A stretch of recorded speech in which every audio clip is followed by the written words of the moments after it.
welcome to the Vin Armani Show. We are streaming live on YouTube at youtube.com/Vin Armani. Also on Twitter and Periscope at Vin Armani is my handle there. You can check out all of our audio archives by going to activistpost.com. We are members of the Activist Post Podcast Network. We are also members of the Liberty Radio Network, which you can check out on dozens of terrestrial radio stations, satellite, and also streaming on the internet. You can check out the Liberty Radio Network at lrn.fm. Well, it's Monday morning, 10 a.m. Pacific time, and we are back once again. We've got a great show for you today. This is a guest that we were supposed to have 2 weeks ago, before we were doing the Mueller indictment, but as fate would have it, I guess, we wound up having a little bit of a scheduling snafu, and instead had 2 hours to do the Mueller indictment, which we absolutely needed. But we've got him in the second hour. The man that has just recently been called by Yahoo Finance the leading cryptocurrency philosopher, but who calls himself the emperor of Bitcoin. We have Daniel Krawisz joining us in the second hour. I'm really looking forward to this. One of the most prescient and prophetic thinkers in the space. If you don't know who he is, by the end of this, you most certainly will, and hopefully you'll dig into a lot more of the stuff that he's been doing over the years. In the first hour, we're going to tell a little historical story that I think will go hand in hand with the talk we're going to have about the culture of Bitcoin, and emphasis on the cult part of that. The culture of Bitcoin that we're going to have with Daniel. So without further ado, let's get on into this to help me get through all of that today, and it is a lot. As always, my good friend, co-host, and producer, Mr. Christian Reyes. Christian! Good morning, Vin. Christian, what's going on in the background? I know, I'm trying to mute it out. They're literally right by my window. So I'm gonna stay. We I'm always stay quiet. It seems like they have chosen the time that our show is on. Don't go. Just leave it unmuted. It's fine. Whatever. Okay. It's raw, man. It's raw. We're trying to Cool, get yeah. trying to get at the real. So if people are hearing a little bit of ambient noise, that's perfectly fine. I mean, Cool. in the early days of I think you lowered your volume there, dude. But in the early days of us being in the studio in Vegas, it was like you would hear the industrial sounds, you'd hear people clanging around, you hear the trucks go by. So now every once in a while, if we get a little bit of leaf blowing and lawn mowing, I think that's perfectly okay. How are you doing, dude? I'm doing good. Yeah? Doing good. Had It's a good. What's that? Interesting week, man. Interesting week. Yeah. Some transitional stuff. It's crazy. Well, But, I mean, it's that's when it gets good, man. It's always in the transitions that we really figure out like what we've learned. I think you have to Yeah. have those moments, you know, because otherwise you plateau along, and it's like it's that old like frog in a pot scenario. It's like you Right. see the same you every day, and Mhm. it's hard to notice that changes are happening, but changes are happening, and it's not until there's some like state break, you know, some transition that tells you like, Mhm. oh, okay, here's who I am. Now I know who I am. I Right. mean, dude, that happened to me on my move to New Hampshire, and I just, it's weird because you going into a transition, I'm just now feeling like I'm coming out, and I'm feeling Interesting. settled. Like I literally said that yesterday, that I was like, you know what? I feel finally like, okay, like I'm here now. Like it's no longer a sort of a transitionary period. So that's interesting, dude. I mean, I know you'll pull through. Yeah. I know you'll pull Yeah. through. Yeah, I just set up my first ayahuasca. So I'm in Oh, November. you're gonna. Oh yeah, Yeah, good, yeah. man, good. Good. In Thailand. Oh, you're going gonna to take a trip to Thailand? Yeah. Good on you, dude. That's what. Yeah, that's good. That's going to be good for you. That's going to be. I can't Yeah. wait to hear all about that. I'm sure everybody listening and watching can't wait to hear all about that. So yeah. So is that far from now? November. Okay, perfect, dude. Perfect.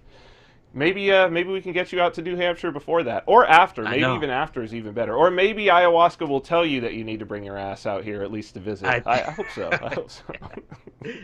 So spiritual experiences on the horizon. That's awesome. Yeah. We've got Daniel Krawisz today, who is I mean, he was one of the first people to start talking about the esoteric aspects of the Bitcoin community. He's the person who coined the term hyper Bitcoinization. He's the first person to talk about Bitcoin cults.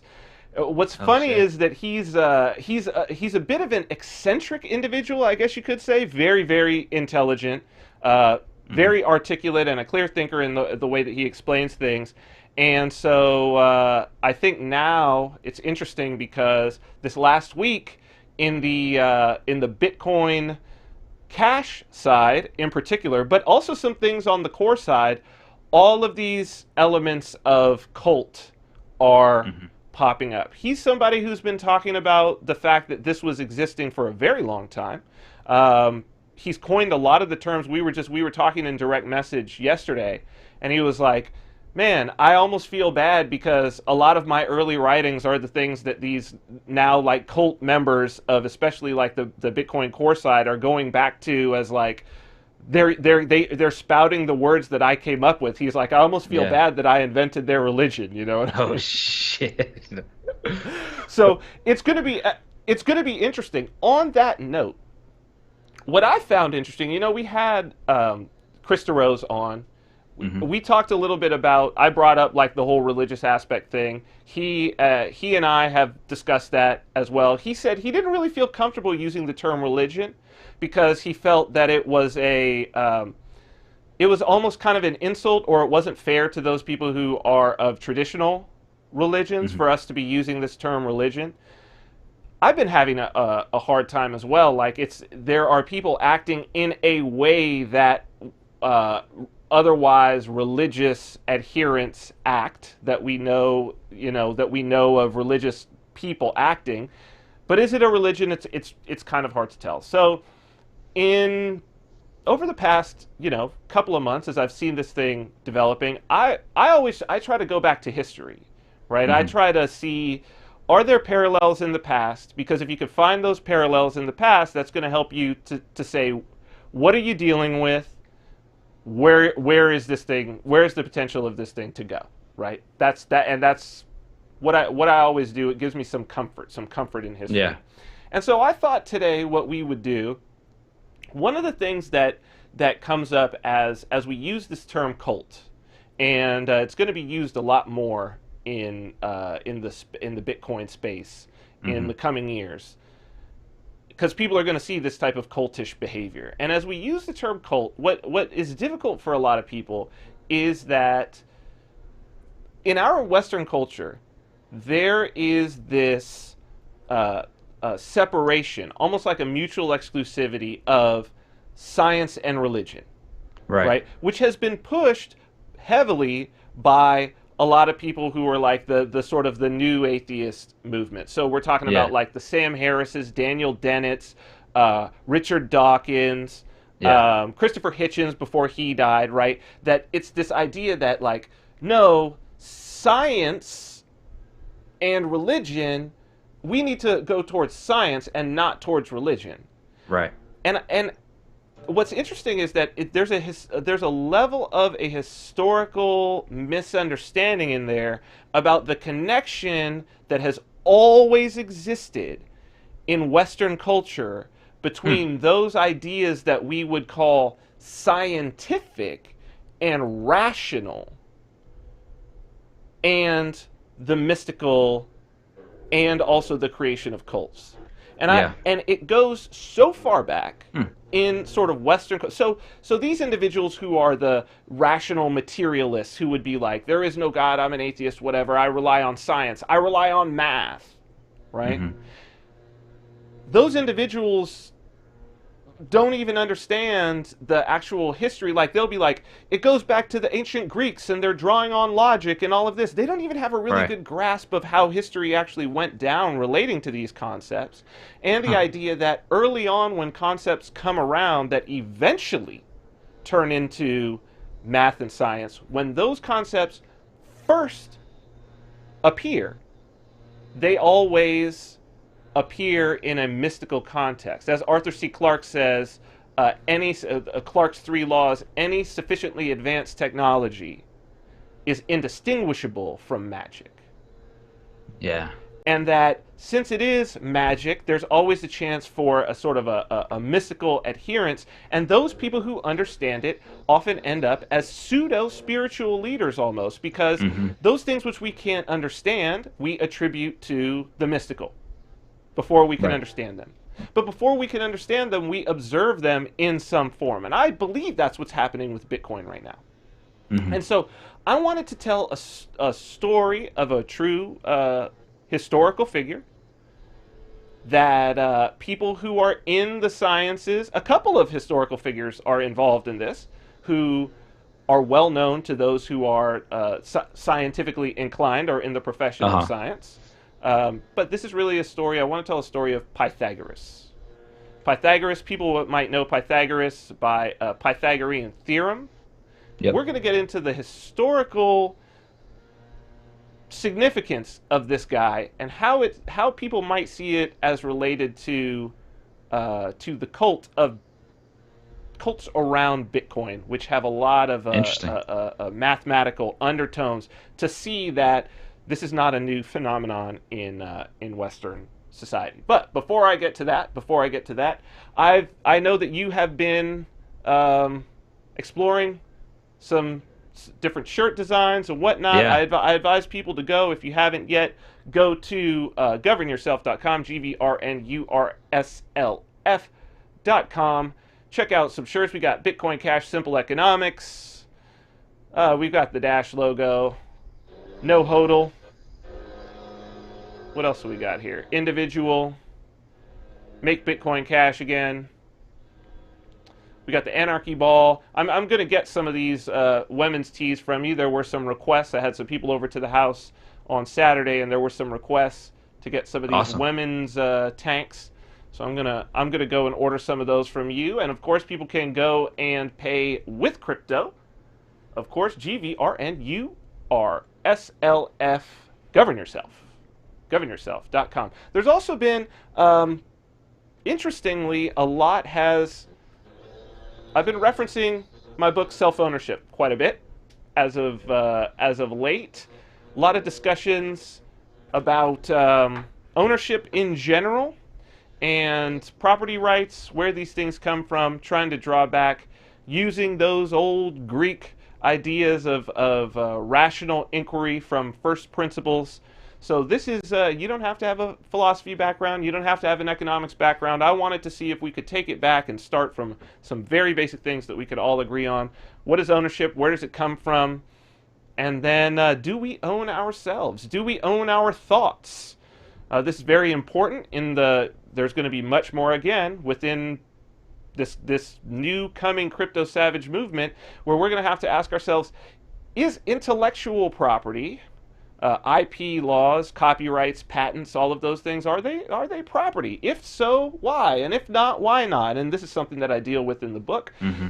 Uh, Very easy to understand, and I think something Hmm. that we don't have to rely on laws. We can just rely on logic and rational thought, and that's very, very important. Of course, that's important to any philosopher. Our guest is, of course, was just recently called, an article that made its way to Yahoo Finance, the leading cryptocurrency philosopher, but supposedly the first person to ever call himself a philosopher Huh. was Pythagoras. Why don't you throw up this Pythagoras? Here's the classic picture, the fresco from Raphael, showing all of this is a little cutout chunk of it. All of the great Greek philosophers are in this particular fresco, and this is the section with Pythagoras. He's writing in a, looks like a ledger that he's writing in, and with all of his symbols and forms down beneath him there. So we know Pythagoras, of course, from, let's just go over the things that people may recognize. Of course, the Pythagorean theorem. If you want to go on theorem here, Christian, there we go. So that is the length of the hypotenuse of a right angle triangle is equal to the square of the length is equal to the product of the two squares a squared plus b squared equals c squared. You see, my having to explain math is a little bit rusty, but that is a squared plus b squared equals c squared. If you square the length of one side of the right triangle and you square the length of the other side and you add them together, what comes up will be the length squared of the hypotenuse, the side opposite the right angle. So we know him for that. He's also sometimes associated with the Platonic solid. So if you want to pull that up, this is these are interesting, and we'll get into these a little bit. We've got the tetrahedron, the cube, the octahedron, the dodecahedron, the icosahedron. What are these? These are like a cube. The tetrahedron is, of course, the pyramid. This is a four-sided thing. The cube is actually called a hexahedron. That is a six-sided object. Octahedron, that's 8. Dodecahedron, that's 12. Icosahedron is 20-sided. And these are some there's only 5 of these things. There are some very, very special three-dimensional figures in that they are constructed out of their sides are shapes that are all equilateral. So like the tetrahedron, which is the pyramid shape, you've got 4 triangles that all have the same equal angles and equal sides. So they are equilateral. You can slam 4 of them together where they're all touching on the sides, and you get this cool thing. Same goes for the cube, if you could imagine that. Octahedron, those are triangles again, but you do 8 of them. It's basically 2 pyramids on top of each other. You do the dodecahedron, that is a pentagram, a pentagon, I should say, not a pentagram, a series of pentagrams, 12 of them. Pentagons, why do I keep want to say pentagrams? Icosahedron is a 20-sided, and those are again the triangles. So these are very very special. They're called the Platonic solids. Some people say that Plato talks about them specifically. Some people say they originated with Pythagoras. It's really hard to know if he originated these things, if he saw them somewhere else, if they came from his students.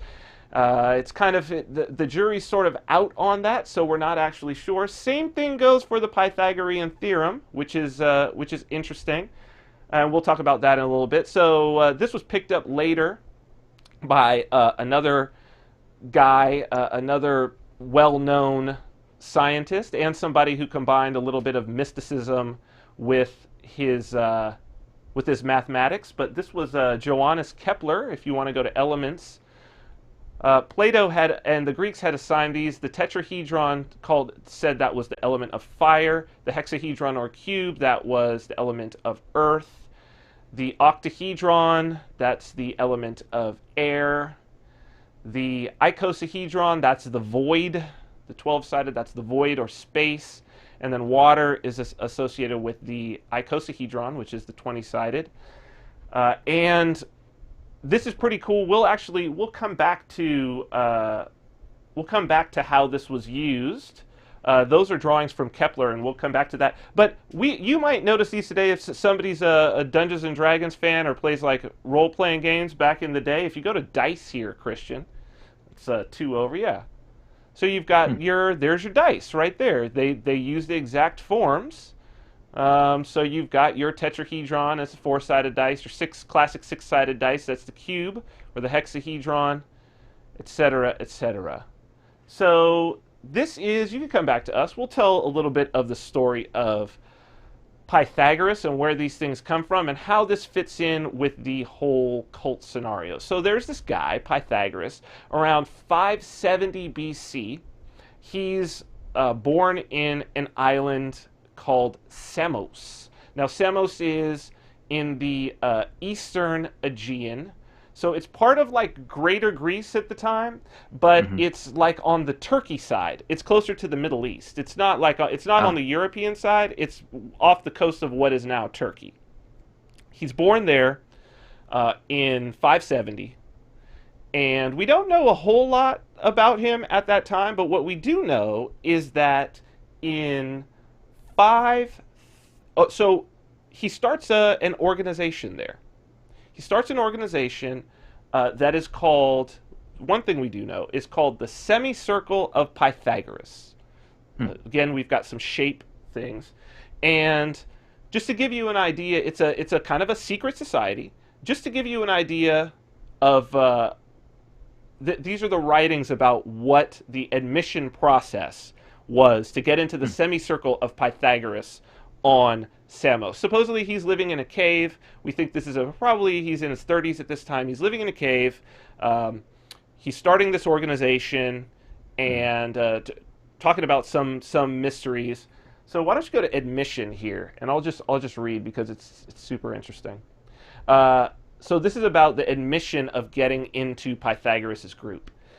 When some youths came up wishing to live with him, he didn't accept them, waiting for them to be examined and judged. First, he learned about the relationships they had with their parents and other relationships relatives before they approached him. Then he would see who among them laughed inconveniently, who was silent or spoke unreasonably, and further, what were their passions, who were their relatives, what relationship they had with them, which activities they engaged in most of the day, and what was the reason for their joy and pain. Those who overcame this test were despised for 3 years with the intent of putting to the test their strength and real love of knowledge. After that, a silence was imposed on candidates for 5 years to test their continence. Because of all the evidence of self-control, to curb the language is certainly the hardest, as the founders of mystery rites rightly demonstrate. So, Christian, you can come back to us. So here's this guy. Wow. Oh, shit. Here's this guy. He's claims to have some sort of mystical knowledge. The youths of the island come up to him, and you can't just get in. First, you basically got to tell him everything, right? All about everything, and he's gonna watch and see. Do you laugh at weird times? Like what? All these things, right? Then, for 3 years, you're going to basically get treated like crap. You're going to be like a rookie, despised, they say, right? You're cleaning up after him. You're doing all this type of stuff. That's to get to the next level. And then at the next level, silence for 5 years. You're not allowed to say anything. Oh, shit. So this is kind of a mix between Fight Club, Scientology. You know what I mean? Like, it's a cult. It's a cult, right? Yeah. He's a cult leader, clearly. So then what we know is, for some reason, he leaves Samos, and he goes to a city that's in Italy. So he basically goes all the way around Greece. He goes to a city that's now in modern Italy that's basically at the bottom of the boot, and it's called Croton. Now, at this time, the Greek world has expanded out into Italy, into those areas in where Turkey is, all the way up into the Aegean Sea. And so this is a part of what you would call Greater Greece at that time. These are Greek-speaking people. They're living there, but there's not like, these are small city-states, and they kind of have their own government. They're operating on their own. Now, they're operating with sort of the history of Greece, how to organize. They're starting to play with democracy at this time. They're starting, again, this is supposedly one of the first people to call himself philosopher. Like, this guy is like 150 years before Plato. So there's also this early aspect of philosophy, and it's also tied in with religion in many ways. One of the things that Pythagoras taught was the transmutation of souls. So basically, reincarnation. That he would say your soul is disconnected from your body, and that when you die, it could be in an animal, it could be, somewhere else. His followers, he made them be vegetarians because of that their soul might be in an animal, so you don't eat animals. He travels to Croton, this city, and the cities on the boot of Italy are they're a newer part of Greater Greece. And these cities get into they war with each other pretty good. They get into scraps constantly. So he comes, interestingly enough, he comes right after Croton has just been in a battle that's called the Battle of believe it's called the Battle of Sagra. It's a river Sagra. If you want to go to this Justin thing, the Roman historian Justin described what happened in this battle, and then it starts to make sense of why Pythagoras might want to go to Croton of all places. So this is how Justin describes it. This affair becoming known, he's talking about that they've gone now, they're fighting against Locri, which is another city, and both the Locrians and Crotonians have gone to the oracle at Delphi, and they're giving sacrifices to try to see who's going to win this battle. And they've both given sacrifices now. The oracle has basically said they're both going to win. Now they're going to go fight. This affair becoming known, the Crotonians themselves also sent deputies to the oracle at Delphi, asking the way to victory and a prosperous termination of the war. The answer given was that, quote, the enemies must be conquered by vows before they could be conquered by arms. They accordingly vowed the 10th of the spoil to Apollo, but the Locrians, getting information of this vow, and the god's answer, vowed a 9th part, keeping the matter, however, secret that they might not be outdone in vows. When they came into the field, therefore, and 120,000 Crotonians stood in arms against them, the Locrians, contemplating the smallness of their own force, for they only had 15,000 men, and abandoning all hope of victory, devoted themselves to certain death, and such courage arising out of despair was felt by each, that they thought they would be as conquerors, if they did not fall without avenging themselves. But while they sought only to die with honor, they had the good fortune to gain the victory, nor was there any other cause of their success but their desperation. While the Locrians were fighting, an eagle constantly attended on their army, and continued flying about them till they were conquerors. On the wings also were seen 2 young men fighting in armor, different from that of the rest, and of an extraordinary stature, on white horses and in scarlet cloaks. Nor were they visible longer than the battle lasted. The incredible swiftness of the report of the battle made this wonderful appearance more remarkable, for on the same day on which it was fought in Italy, the victory was published at Corinth, Athens, and Lacedaemon, which is Troy. So you can come back. So basically, here's the story of Croton. So Croton sends its army into battle. They've got 120,000 men. Right? They've just sacrificed at the oracle at Delphi, who said, whoever gives the best sacrifice is going to win. The other side comes out with 15,000 men. The Locri comes with 15,000 men. And the 15,000 men defeat the 120,000 men.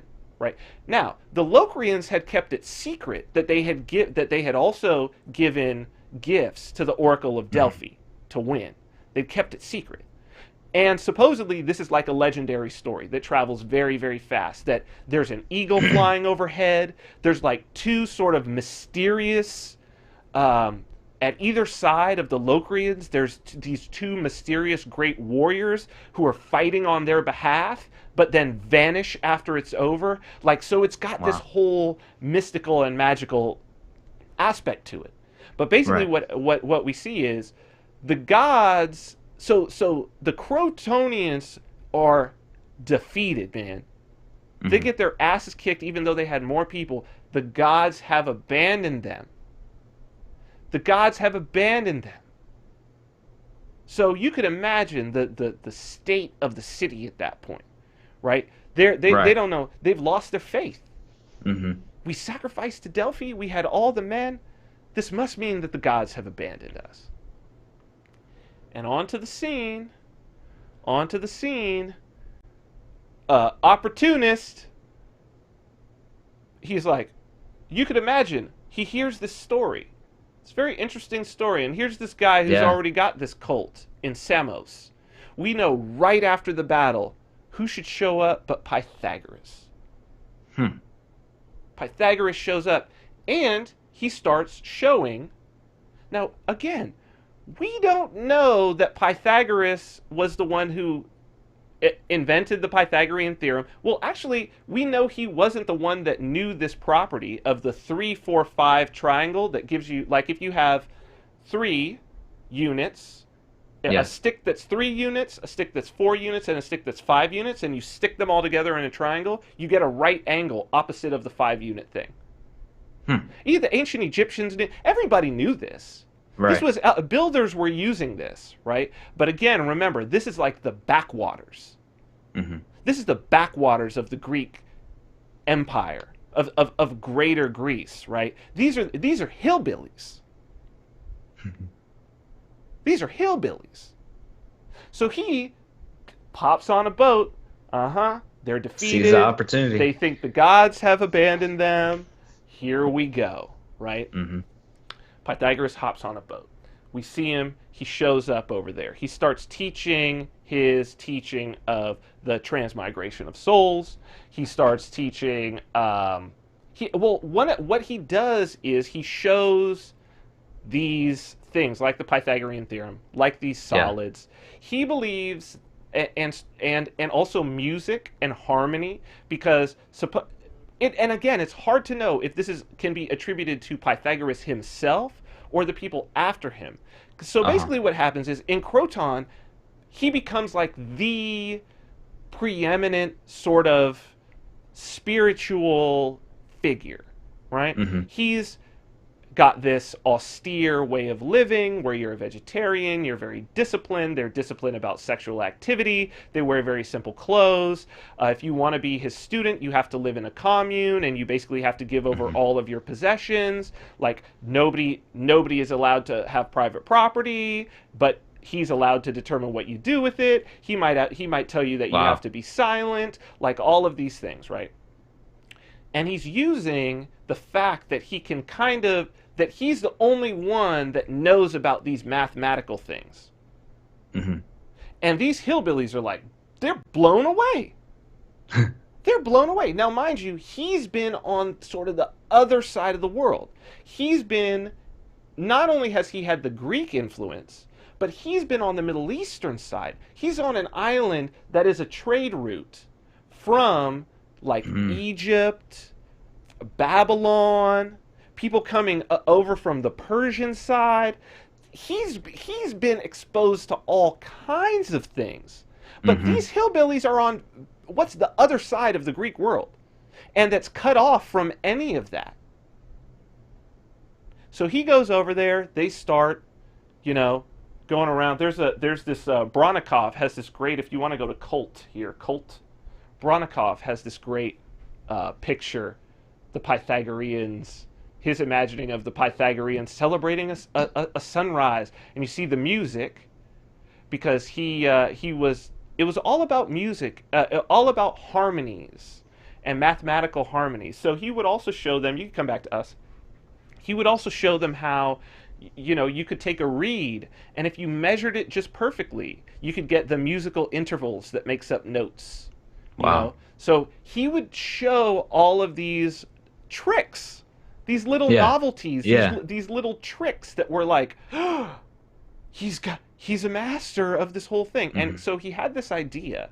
And so one of the things about those platonic solids that we showed, if you want to just go to the solids again, one of the properties about these solids that's so interesting is if you make a sphere on the outside of one of these solids, all of their points will touch the sphere Hmm. at equal distance. And if you make a sphere inside of one of the solids, all of their faces will touch it. Wow. Yeah, it's really cool. Like so all if you do a sphere inside the icosahedron, there will be if the sphere is the perfect size, at a one single point right in the middle of every single one of those 20 triangles, it will touch the sphere. And if you do it perfectly sized on the outside, every single point on the outside will touch it, and only the point of a sphere. And so Crazy. he had basically he had a teaching. Pythagoras had a teaching that this is how the universe is set up. Is Hmm. that there's a great fire that all of the planets rotate around. So I mean, they're already talking about the Earth is not the center of the universe here, right? Hmm. That there's a great fire that the Earth rotates around and all of the stars and everything. But what he believed was that like the sphere that the Earth travels in is that's the orbit is basically can be described as being either on the inside or outside of one of these forms. Same Hmm. with so that there are these invisible forms that cannot be seen but are there. These abstract forms, which is kind of a cool concept, right? Yeah. And then that what's happening is the movement, because it's mathematical, that the movement of these forms and spheres creates music, Oh a shit. cosmic music that no one can hear, but that is what is driving, is the energy of the universe, and is this Hmm. background music, which is interesting because the Indians have this idea of om, Right. which is supposedly all sounds Right. combined into one, The and that's sound of the supposedly the universe. sound that the universe makes, right?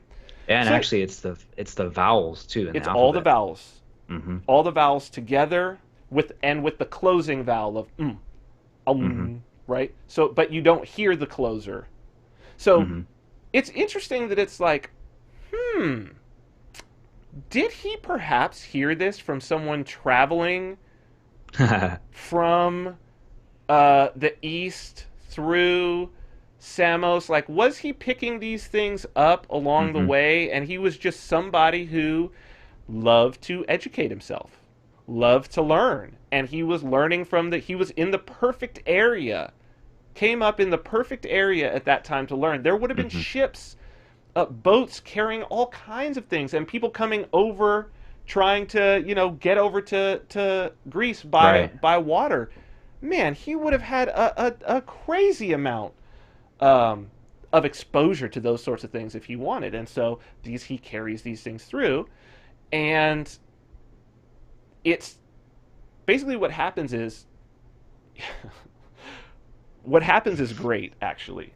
He we know that he goes over in 530, and he sort of institutes this cult in Croton. Hmm. A lot of people are following it. They're having kind of better lives. Their lives are kind of better. Hmm. They're like, we got our shit together. Like we're doing this. So in 510, they go to war with they go to war with another city that's close by called Sybaris, that had been one of their allies. And that's interesting. In the Battle of Sagra, Sybaris had been one of their allies who lost also along with them, right? Hmm. So now they're going to war with another city state that had been abandoned by the gods previously. Right? About 20 years later in 510. And actually the head of them is a Pythagorean, a member of the cult called Milo, and they win. They kick Sybaris' ass. And then all the people come back. Now, it's Hmm. interesting what happens next, like almost immediately in 510, is the leaders of this. So now you've got all. So now they're like, we won, we're good. Right. So now they start talking about a democratic. We want a democratic constitution. Let's be Democrats. Let's play with the let's we're good now. Like let's take on some of this other stuff from Hellenistic Greece. They're doing this thing in Athens and all this Right. democracy where we so they suggest this democratic constitution. The Pythagoreans are having none of that. Pythagoras is like, I'm in charge here. No democracy. There will be no voting. No democracy. And so they run the Pythagoreans out. Burn down. They've had enough. They're like, actually no. Nope. Burn down the meeting houses. People don't know whether or not there's some that say that Pythagoras died in a fire when they were burning down the meeting houses. Other people Wow. say he escaped to another small town where he lived out the rest of his days in relative obscurity. What we do know for Hmm. sure is that the cult in general didn't necessarily die. There were two um, you could say it's sort of split into two ways of seeing Pythagoras. So the Hmm. first one was the people who it was about the cult side of it, right? The mystical side of it, who wanted to adhere to the vegetarianism, who wanted Right. to live the austere lifestyle, who wanted to do all of that. Those people were called the Acus akusmatikoi. So, and it's basically about like akusmatis is like the oral teachings, the Uh-huh. word, basically following the word of Pythagoras. And then the other group were called the mathematikoi. Oh shit. And this is where we get mathematician, mathematics, Hmm. all of this came from this. These were the people who were more interested in his mathematical ideas and in moving those things forward. Hmm. And that lasted a lot longer. That's where Plato talks about Pythagoras, and he's specifically talking about these mathematical teachings. The cult aspect of it is lost. But then again, we don't know that Pythagoras and as a matter of fact, it's a very, very good chance that Pythagoras didn't invent any of these things, but that they were very convenient tricks or tools for him to exert the type of leadership that we know he wanted, because there was a fight for control Right. against these guys who wanted democracy. Interestingly enough, this carries on. So his idea, as we said, was the music of the spheres connected. Hmm. If you go to, so we saw the elements slideshow. Hmm. You don't need to throw it back up. That was those drawings were by Johannes Kepler. If you go to this Mysterium thing, this was Kepler carried this on. He's writing this in right about 1600. So this is, I mean, this is 2,000 years basically Wow. 1900 years after Pythagoras. He's this idea is still carrying through. He picks this up. So this is his description of the solar system, and he had actually laid out this whole model of how, oh yeah, the planetary orbits are quite clearly related to this idea that Pythagoras had of the forms and the spheres and all of that. And at that time there was very little distinction between astronomy and astrology. He really truly believed that this was a mark of the mystical, that this was a proof of God. He was using it to prove the religious, as a matter of fact. Hmm. He wasn't using it to disprove God in any way. Quite the contrary.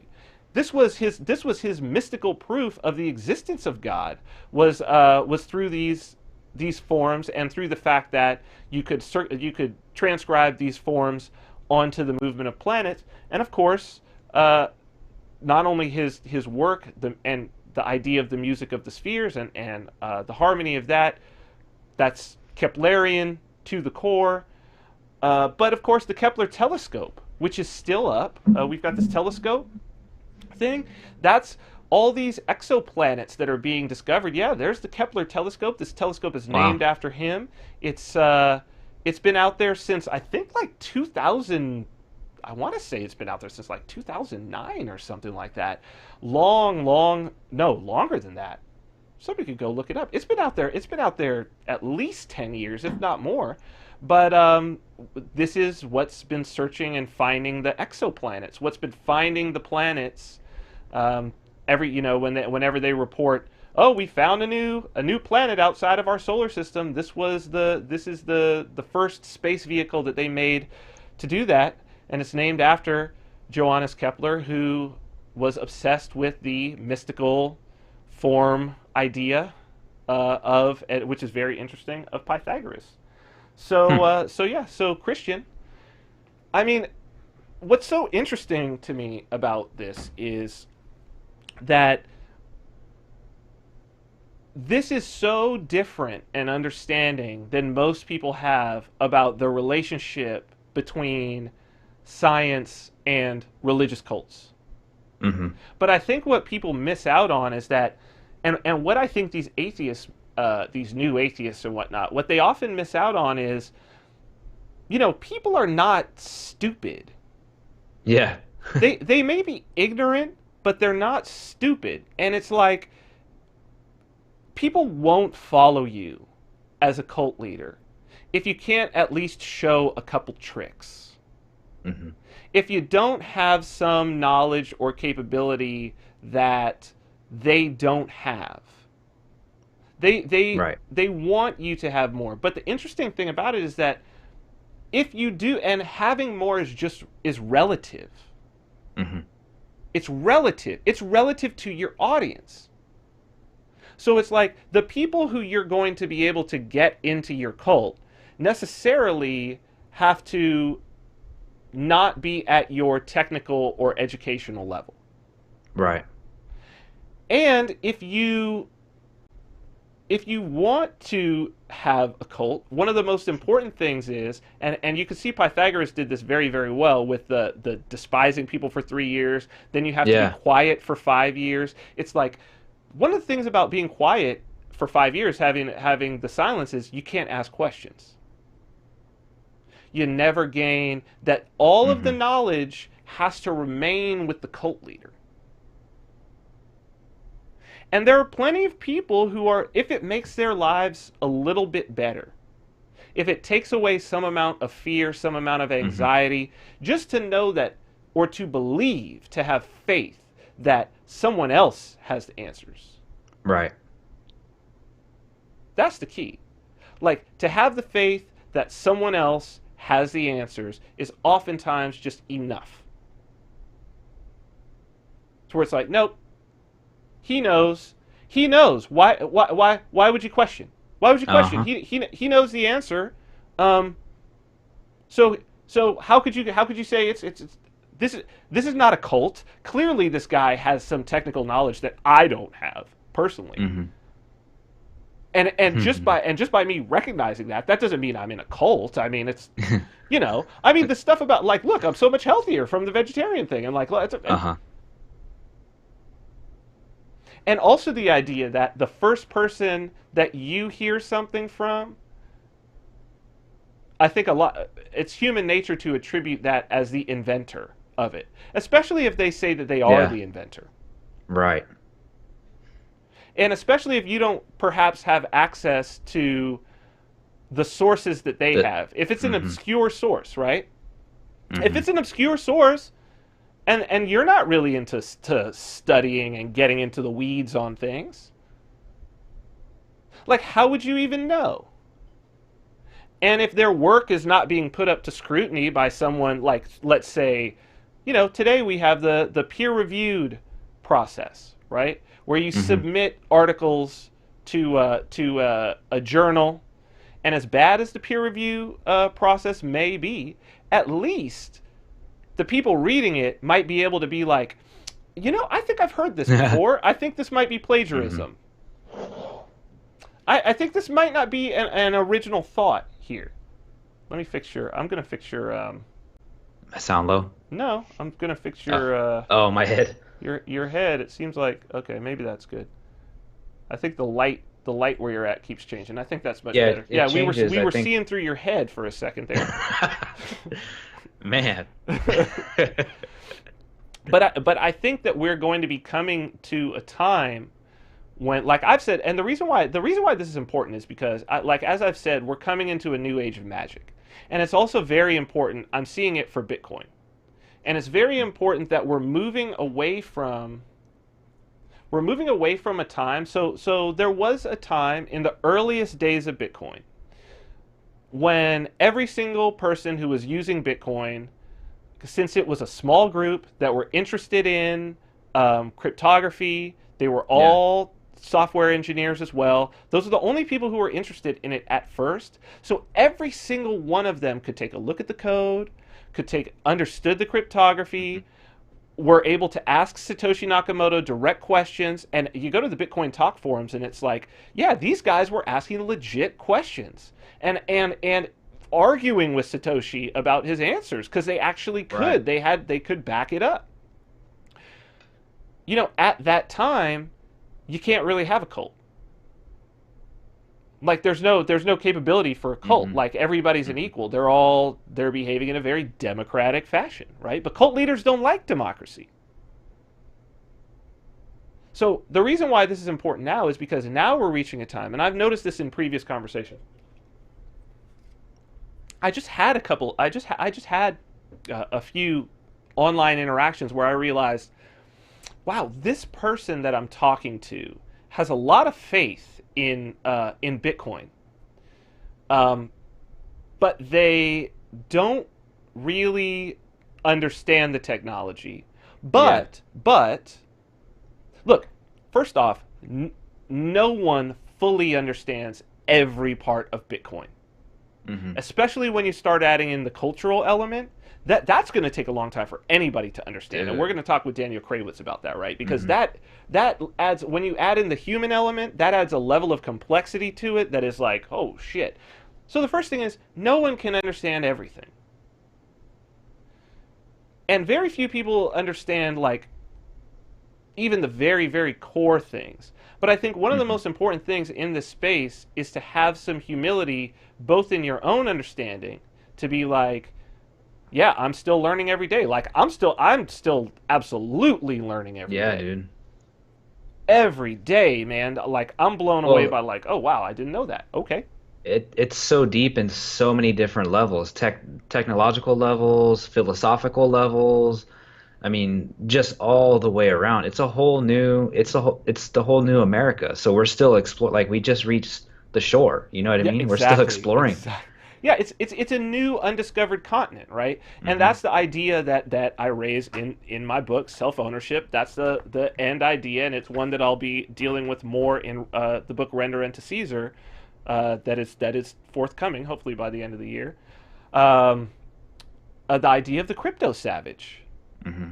That it's like this is the savage wilderness inhabited by these crazy. Who are they? What are Yeah. they? You know, Hmm. what are they? Roger Ver was just in Forbes 40 under 40 for this year. Of the like 40 top people that you should know in the world of sort of finance and money under the age of 40, and Roger Vere's in there, Hmm. and it's like Crypto Savage, man. Oh wow, A, Crypto Savage a, in the 40 under 40 of Forbes. Like, uh hmm. oh, uh oh, you let us get a foothold. You let us get a foothold. Yeah. But the thing A is, good we're one. still figuring out what our own culture is. Yeah. Yeah, a good one to watch to kind of to contrast the difference between the cultures was Eric Voorhees versus Oh, Peter P Schiff. dude.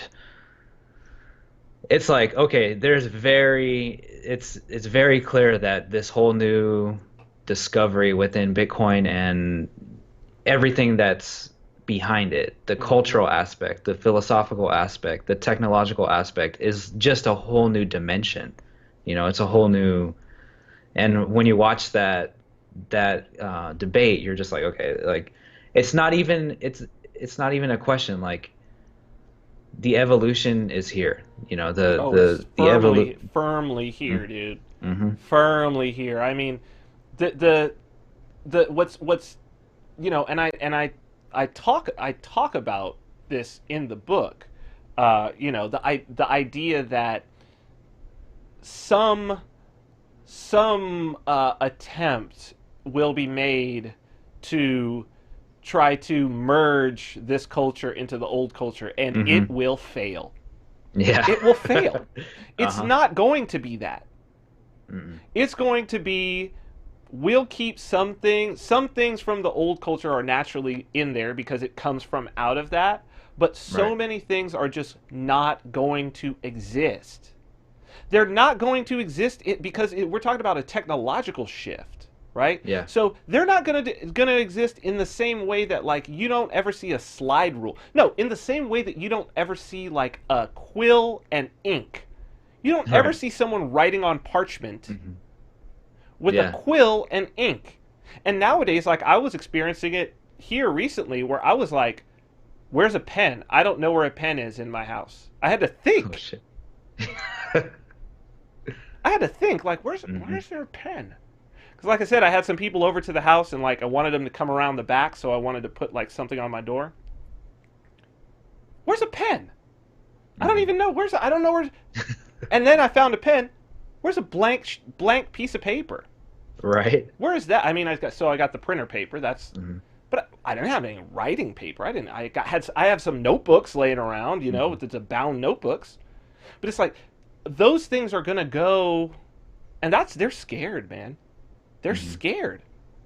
And I think too where we're at with this, especially like looking at the show and stuff, like I think the mindset that we had on the show before was like, how do we merge these cultures? How do Mm-hmm. we bring And now it's like, no, the culture, it's a whole new culture, it's a whole new universe, it's a whole new dimension. How do we just, expose more people to this and get them to evolve, or show them what's possible with it? Yeah, man. I mean, well, I think that our guest coming up is going to be, and I'm actually going to just join here and see if he'll pop in. Our guest is going to be a very good jumping off point for that. So I'd say, because I actually see him there, and I would love to get at this kind of early. So let's go ahead and go to break, and then we will come back with the leading cryptocurrency philosopher. We'll see what he has to say about that. Daniel Krawisz. We'll be right back, folks. The spirit of art. The spirit of technology. The spirit of individuality. Baby Vodka. An ultra-premium spirit conceived by Vin Armani. Handcrafted and distilled in Las Vegas by master distiller George Rotz. Each bottle, a celebration of the individual, custom engraved and hand-signed by the creators. Each element blending in harmony to create a beautiful experience beyond imagination. Baby Vodka, the spirit of Vegas. Created by Vin Armani. Tailored by Christian Rays. Available for purchase exclusively with cryptocurrency at babyvodka.com.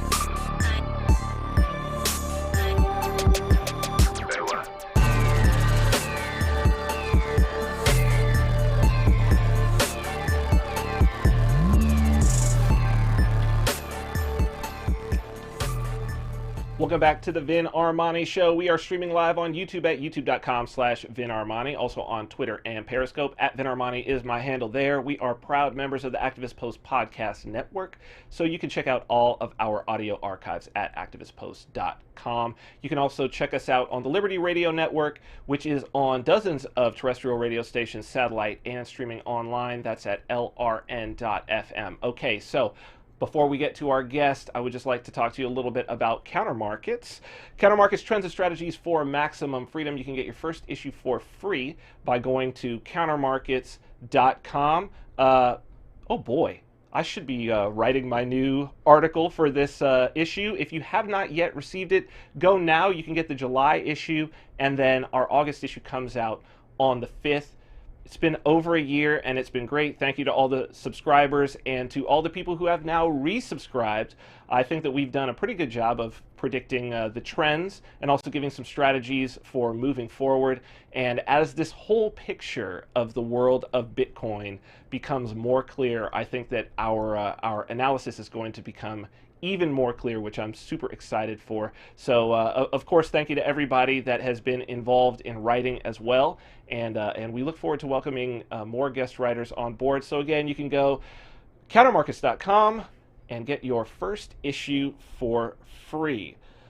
Without further ado, I am going to introduce our guest for today, Daniel Krawisz. Daniel Krawisz is a software engineer, author, and commentator. He's director of research for the Satoshi Nakamoto Institute. Yahoo Finance called him the leading cryptocurrency philosopher. Others call him the Emperor of Bitcoin. Daniel Krawisz, welcome to the Vin Armani Show. Oh, well, thank you so much. And former director of research at the Satoshi Nakamoto Institute, but I did found the organization. Founder, I should have said. And I guess we'll get into how some of this has shaken out over the years. We had a conversation over direct message that I think is maybe a good jumping off point for the people who don't know who you are and who don't yet know the impact that you have had on, I guess, what some would call crudely the meat space of Bitcoin, the sort of the human side and the understanding of what's going on in the culture. You told me that, and I think there's I may agree with you on this. You said this sort of religion, particularly that we see within Core, this sort of cult-like behavior and some of the things that are said and the behavior within it. I started it, and I kind of I don't know how many more religions I have to start. Can you tell and explain sort of what you mean by that, and give people some history of some of the things that you were the first to bring to the fore that are now just normal parlance in Bitcoin? Okay, well, it's kind of hard for me to say, so you might have to remind me of something if I forget, because I'm kind of disconnected from the everyday trends.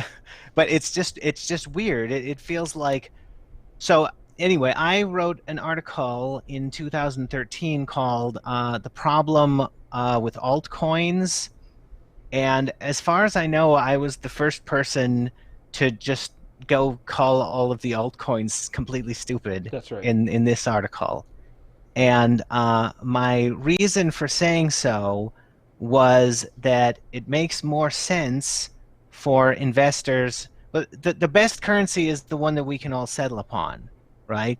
So you're kind of making things worse off for everybody when you make altcoins. That was my argument. But I think that some people have adopted the attitude of this article without really understanding the argument very much. So what I see in BTC is a bunch of people acting superior and calling the altcoin stupid and not really doing anything to prove themselves superior, I would say. I don't know if that's completely fair, but I would say they are avoiding opportunities to prove their superiority. So what fundamentally your argument at the time is wrong with altcoins, and then how do you feel now, or has your thought on that evolved, and where do you stand now in relationship to altcoins, and maybe just what, because the Bitcoin Core people call Bitcoin Cash an altcoin. Do you feel it's an altcoin? Could you define altcoin for us first? And Oh then yeah, could you tell us good what's point. wrong? So, well, first of all, I also wrote Hyper Bitcoinization. Yes. And many other articles that you can find at the Satoshi Nakamoto Institute. And I have my show Bitcoin Stuff, which anybody is free to start watching. And so, no, I don't consider Bitcoin Cash to be an altcoin because it has the same genesis block as BTC, which I call Bitcoin Core, to annoy them.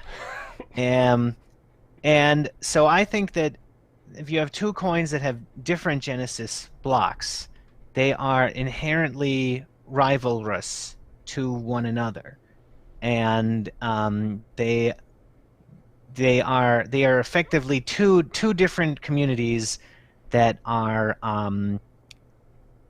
never the twain shall meet, right? Mm-hmm. Because any community that exists in one coin will have a hard time reestablishing itself if everybody has to move to another coin.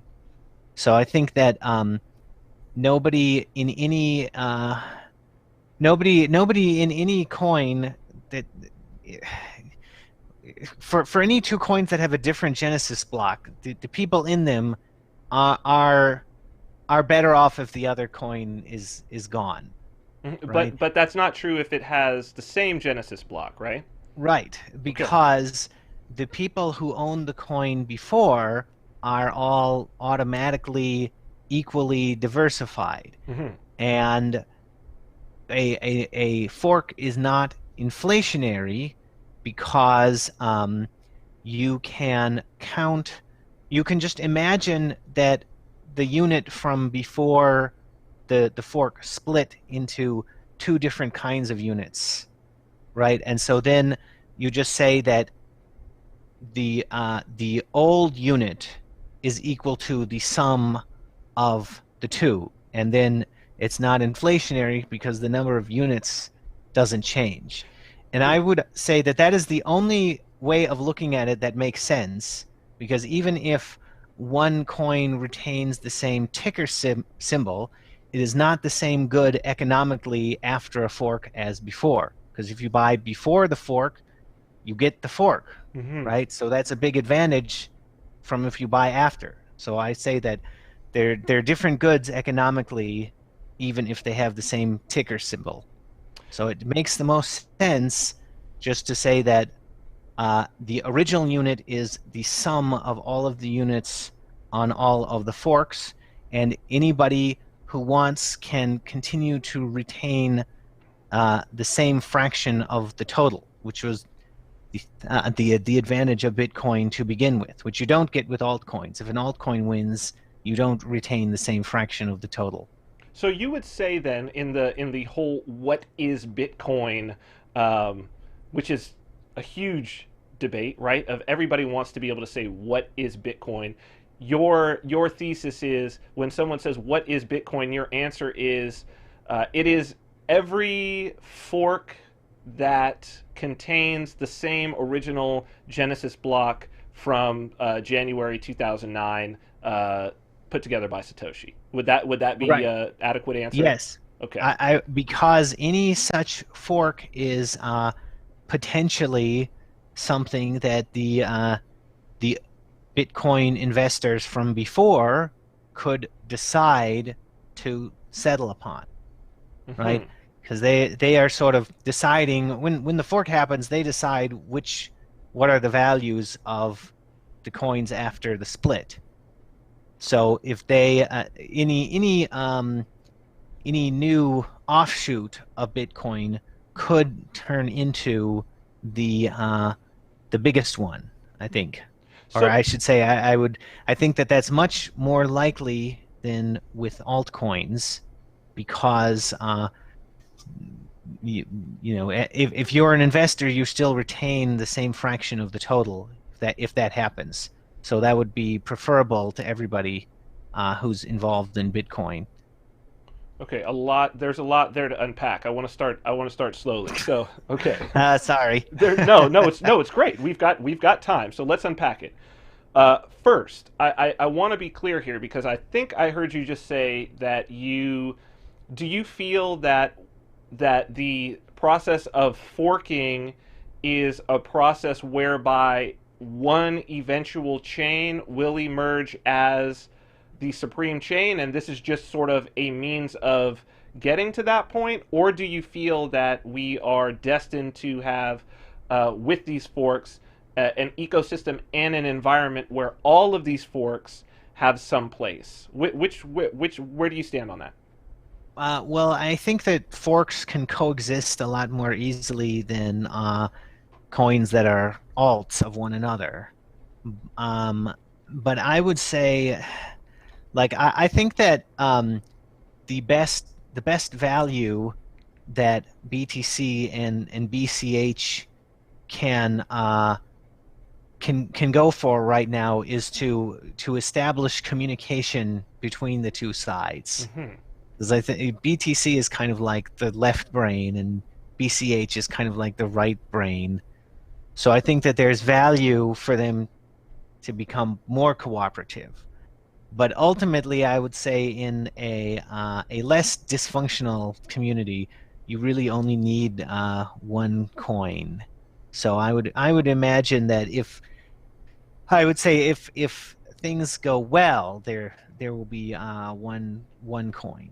But if they're not, then there's value in rebellion.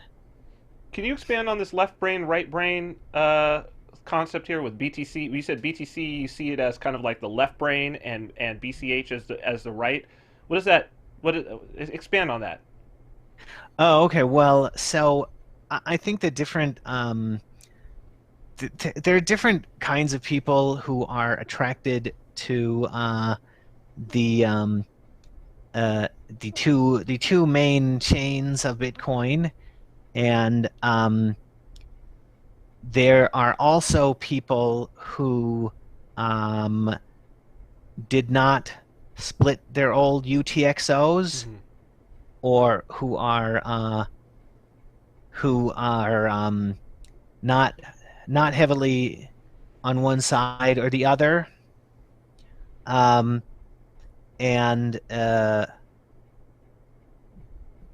to me, like the people who are so to me, a market is channels of communications between people, mm-hmm. especially in Bitcoin, because it's an imaginary good. So there isn't any thing that's actually being produced in Bitcoin. Mm-hmm.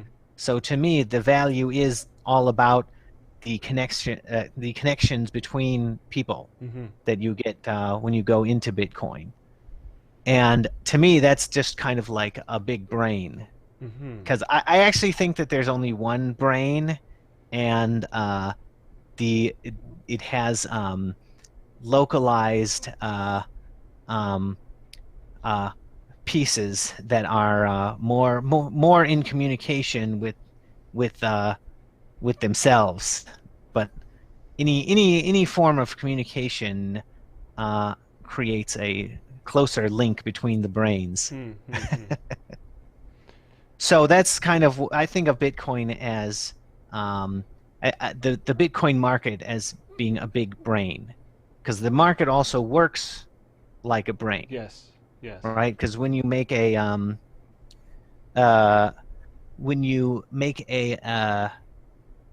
trade in the market, if you do something correctly, then you are rewarded. There's positive feedback for what you're doing, and that's what a market is. It's lots of people looking to find positive feedback, and that's also what a brain is. Mm-hmm.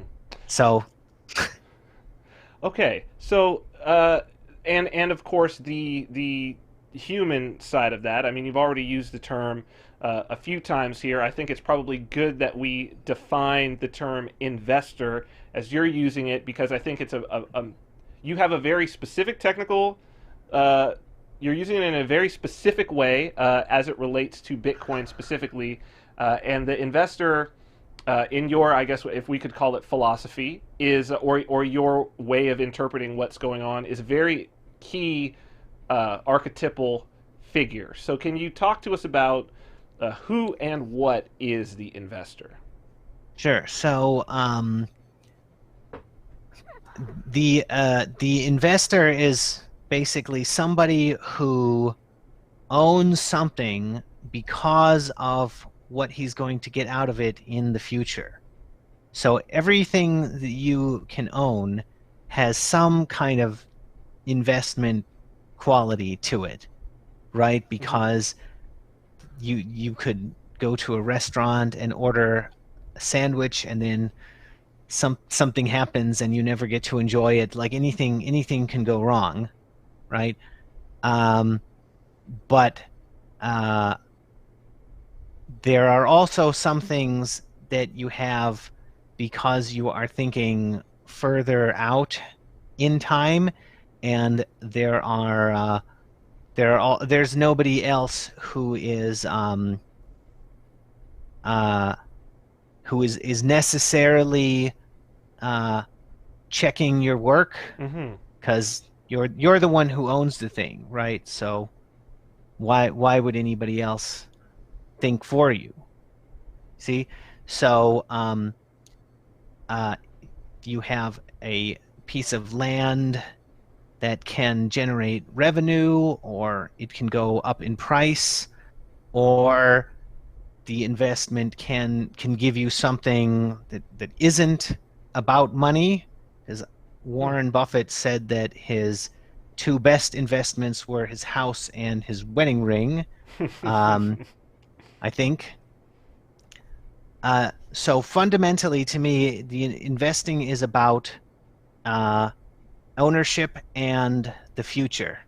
So I guess the wedding ring doesn't quite work for that, but so how does the investor? So how does he... I disagree. I guess I'm going to have to disagree with Warren Buffett that is quite perfectly fits an investment. The idea that I was trying to convey.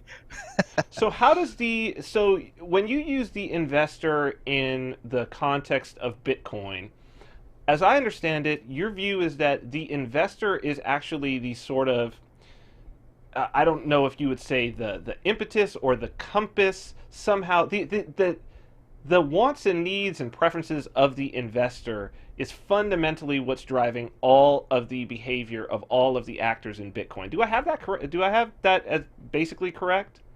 Even if they don't know it? Yeah. Well, I mean, I think that people can choose to think about what is valuable, or they can choose not to. And if they choose not to, they are defeating themselves. So I don't see, that's kind of the invisible hand. That's kind of what I think the invisible hand of the market is. It's not like there's anybody secretly controlling you or anything. It's just that if you can choose to think about what's valuable or not. And if you think about what's valuable, then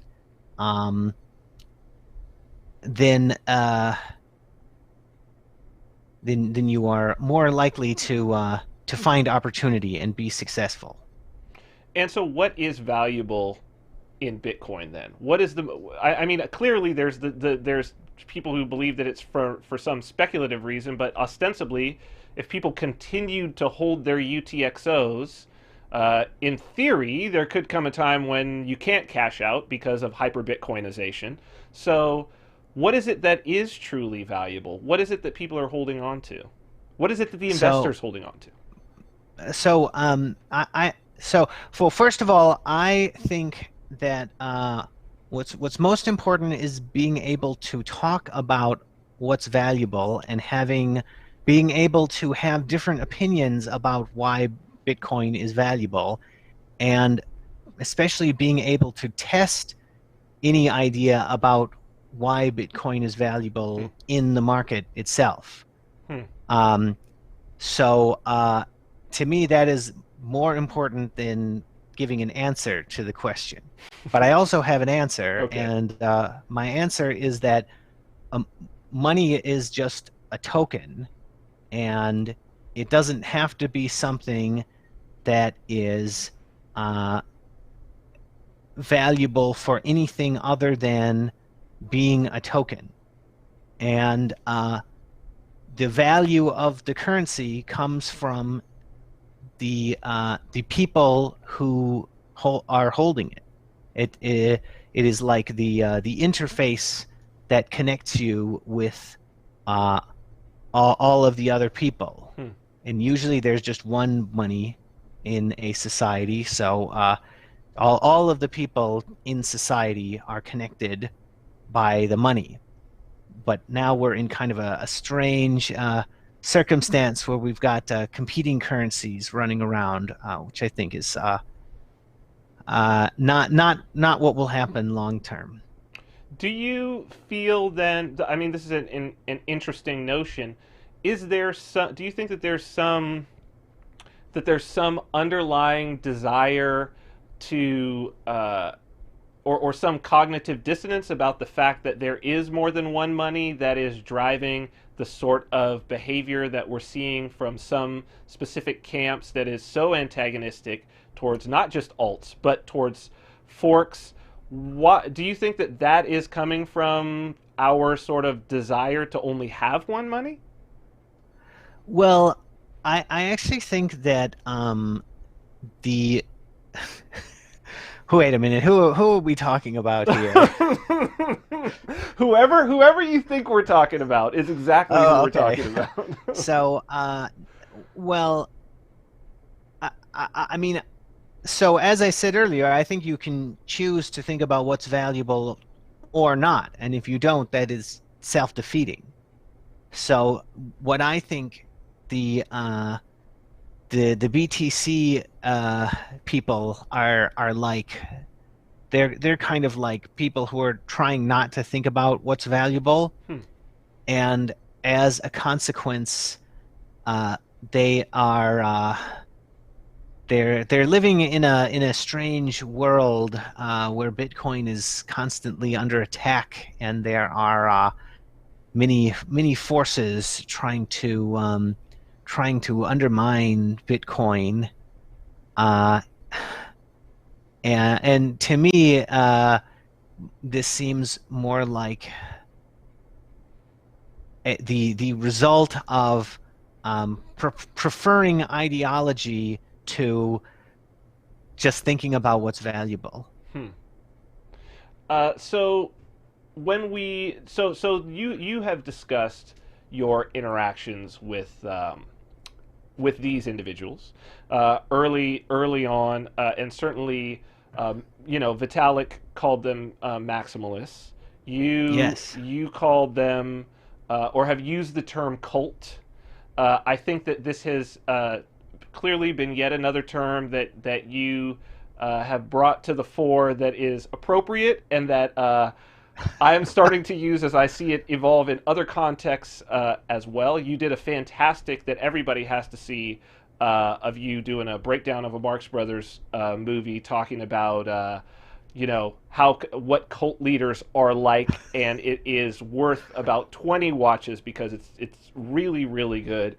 Could you talk? Oh my goodness! Well, I may have watched it myself that many times because I enjoyed it a lot too. It's really, really excellent. I advise everybody to check it out. Can you talk to us a little bit about cult leaders and cults, and why this ground of Bitcoin would be so fertile for the cult leader to arise? Because it seems like every time a coin gets established, there's your cult. Could you talk to us about why that is? Yeah. So I would say that each altcoin inherently has to be kind of its own cult to some extent, because it's rivalrous with all the others. So it would be kind of a bad idea to be cooperative, I think.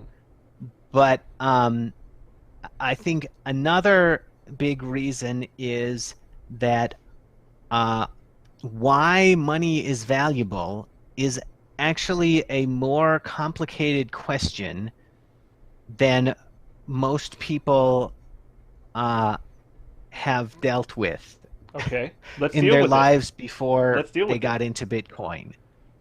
Let's deal with it. I hope that doesn't sound too nasty, but that's what I think.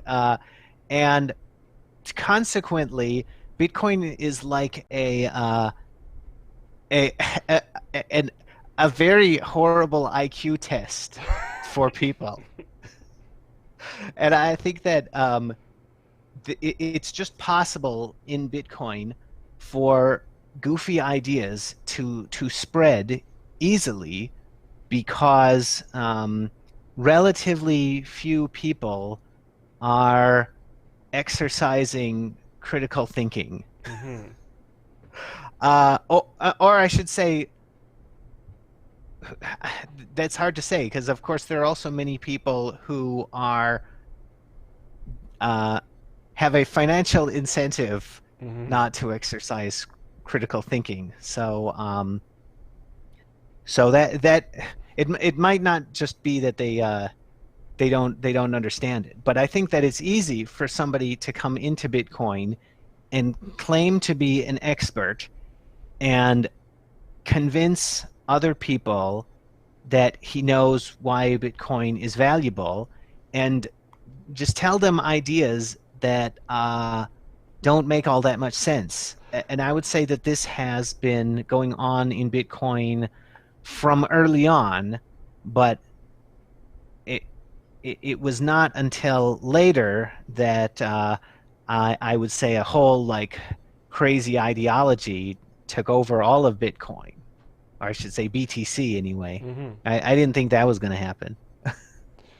So, I mean, do you think that there's a level of reflexivity though to it? Like, do you think that these individuals are maybe a natural outcropping, and that, as you said, since it's an imaginary good, and I think that this is something that you deal with in your metaphor of a king of Narnia to a certain degree, that in some ways you almost could manifest a value for a coin, at least for a short period of time, just through sheer will and imagination, even if the underlying ideas are goofy?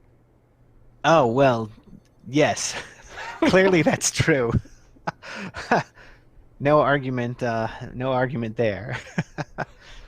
So where do you did a recent piece where you were talking about BCH that I thought was fantastic, and about this idea, and maybe this gets into the left brain, right brain idea, but maybe where you were talking about that it seems like the environment, or perhaps the individuals who are attracted to the energy of BCH are those who are most interested in experimentation, and you thought that experimentation, it seemed as though you thought that it was on the whole relatively positive.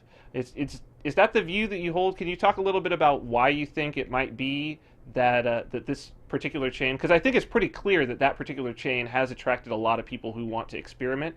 I'd like to hear a little more about what you think about that and why you think that might be. Okay, well, a market is all about creating connections.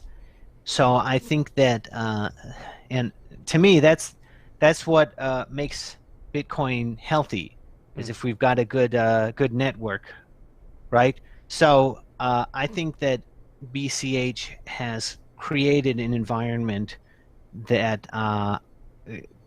clearly rewards experimentation more than BTC, just because it's quite easy to get started with BCH. Whatever you want to do, whether you are going to buy something with it or make an app for it, it's just kind of a lower bar. And the whole idea of raising the block size limit is just saying more stuff is going to happen. So to me, that's a good sign. That is a necessary thing that people should be doing to grow as a cryptocurrency community. Do you think that I've been playing around with this a lot in my head as of late, as I've seen some of the things that are happening in Bitcoin Cash, and I think a lot of people are starting to sort of play around with the idea that there may be an upcoming fork because lines of communication have broken down. Do you think that necessarily if a regime or a meme arises within a fork of Bitcoin that is anti-experimentation, that over time that will necessarily lead to a fork? I guess what I'm asking is, since you say that experimentation is a necessary part of keeping Bitcoin healthy, is it that invisible hand will fork for the sake of health, will fork any chain where communication breaks down and that immune system of experimentation starts to break down? Okay, well, first of all, let me say thanks for mentioning this other video that you enjoyed so much.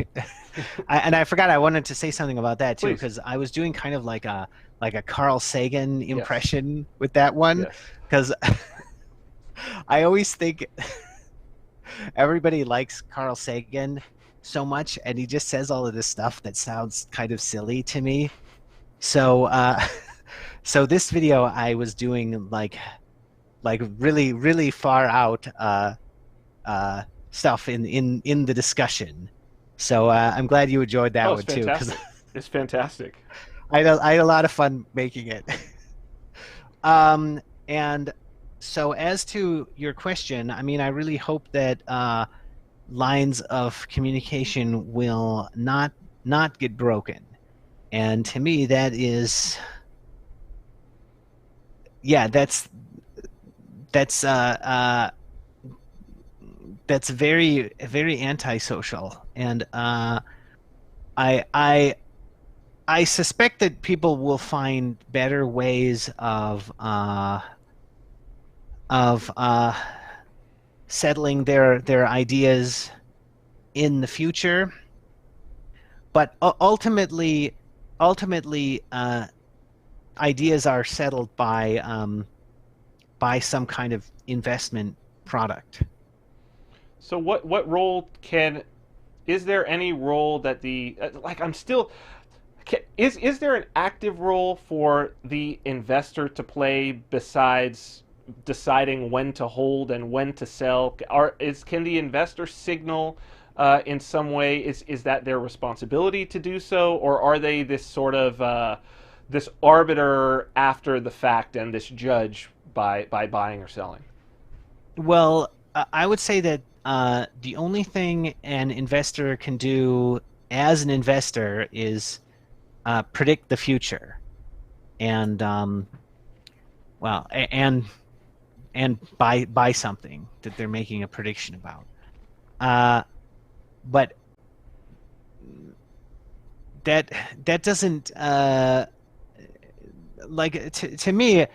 The investors are the ones with skin in the game, so it's their job to know what is going to make Bitcoin successful, and you can't know for certain who has the real information. But I don't think that you can look at somebody's position or their outward appearance and necessarily get a very good idea about how much they know. So how does the investor then what are the tools that individuals in the space can start to use to predict the future? I mean, you've been very good so far at making these predictions, and maybe partially because you made the prediction. You know what I mean? If we're gonna say because you made the observation, then you actually changed the experiment. Like, who knows? But you've been very good at that. What are the tools that these individuals who are in the space can make to start predicting the future better? Oh, well, that's kind of that's any information that is publicly available is no longer useful. So if you're an investor, you know something that other people don't know, and I guess I mainly focus on my ideas on economics when I talk about why I think something is valuable or not, and I try to talk about consequences in ways that appeal to somebody else's intellect. So, in other words, not based on me claiming to know more than other people. I try to just say things that people can evaluate by thinking about them, and I try to focus on that information when I communicate with people. But ultimately, the reasons that you make your decisions are not fully known even to yourself. I don't want to skip over that you said any publicly available information is no longer valuable. Does that necessarily mean that in order to be successful as an investor that you have to have some sort of secret knowledge? Is that what you're saying? Like, what does that mean exactly? Well, you have to know something before other people do. So you have to be ahead of the crowd. And so I mean, obviously, not everybody can do that, and that's why you need to have a like a null hypothesis. So you should expect that you don't know more than the market. So you shouldn't continuously bet on knowing more than the market. So you have like a default thing that you get when you don't know, and that would be like an index fund in the normal world. Or I know some people disagree with me when I say that, but just you have something that is like your default, and that's simply a bet on the overall market. And in Bitcoin, I think the closest thing to that is the Bitcoin index, which is the sum of all the forks of Bitcoin. Because I think people are taking on more risk when they try to buy more altcoins. That really makes the market less attractive if there are altcoins that have a significant part of the market. So you would say that in your opinion, the safest bet or the best prediction for success in the future is to have if you're only going to have one Bitcoin, that you should have one Bitcoin of every fork that exists currently that has the Genesis block from the original Bitcoin January 2009. Well, I think that should be kind of like your default. But somebody who is just getting into Bitcoin can't really have that, unfortunately. But I think that you should, or I should say, I think that it is reasonable to attempt to approximate it as your best first guess as to what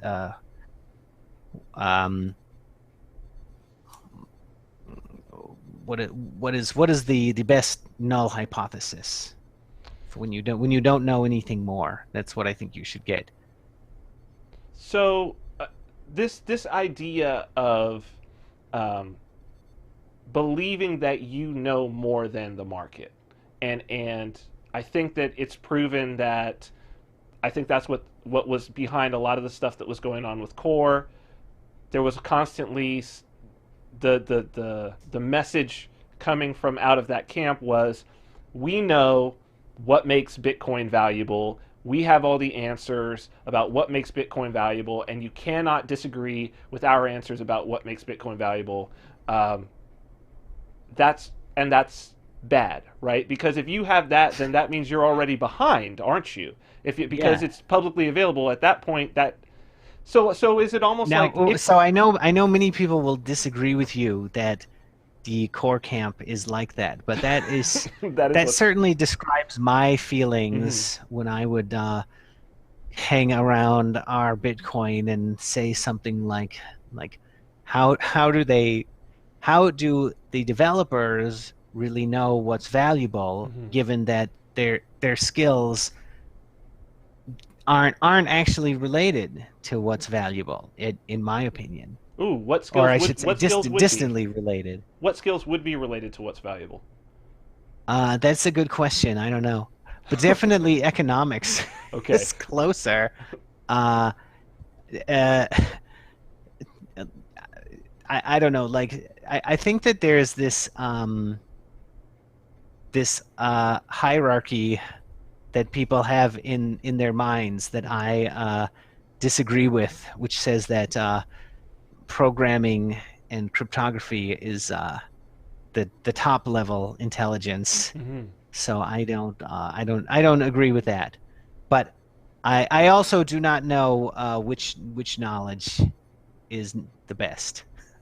But you would say that if an investor is hearing a message from certain individuals and that message basically says, I know what makes Bitcoin valuable. It is only what I say makes it valuable. I am going down a path, and I know exactly what it is, and I will not deviate from that path in any way. I will not.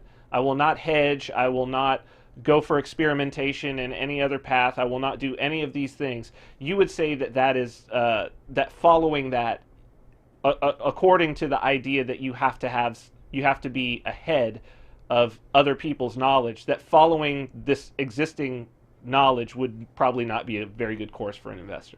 Yes, I think that that's a very bad sign. Okay. I mean, really, I think that every from wherever you are, you have to be exploring as many possibilities as you can, and then Bitcoin will grow along whatever you find that's the most valuable.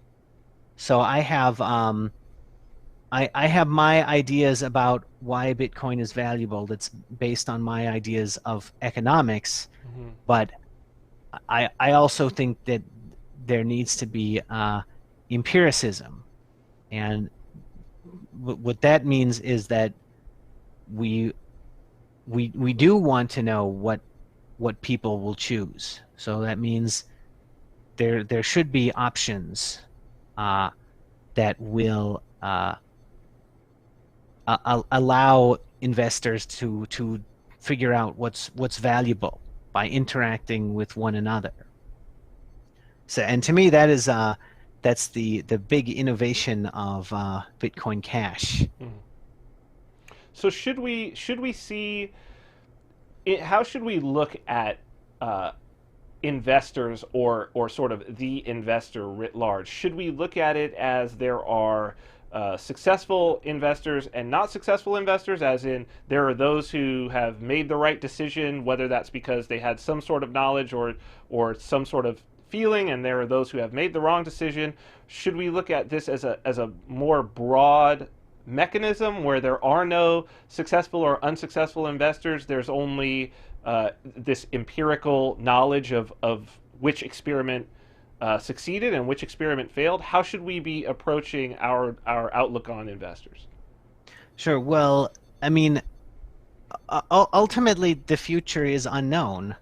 So, and if you know the future better than other people, you don't necessarily have a way of convincing them, right? You eventually the future will happen, but that still doesn't mean that you really knew anything.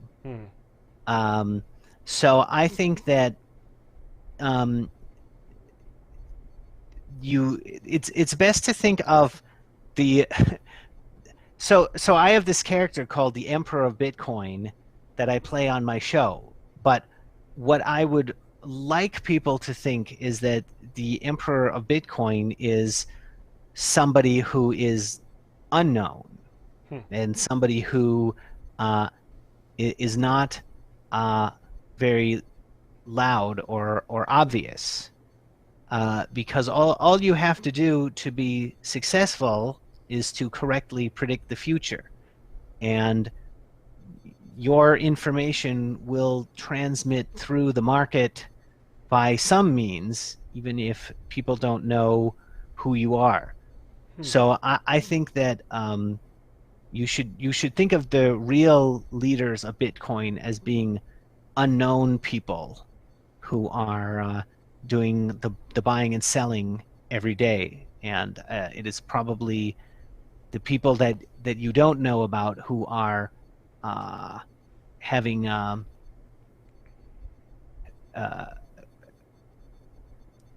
who I should say there are many unseen causes to what happens in Bitcoin.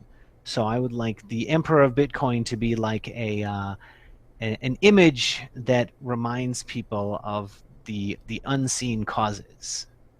So when I love the Emperor of Bitcoin idea and the concept. One of the things as I've thought about it that I've really been trying to sort of wrap my head around is do we have some way of knowing what, and of course I'm using this as completely metaphorical, right? The Emperor of Bitcoin, perhaps as that individual who is able to predict the future so well that it appears that they are actually controlling everything because all of their predictions are in line with what actually ends up happening.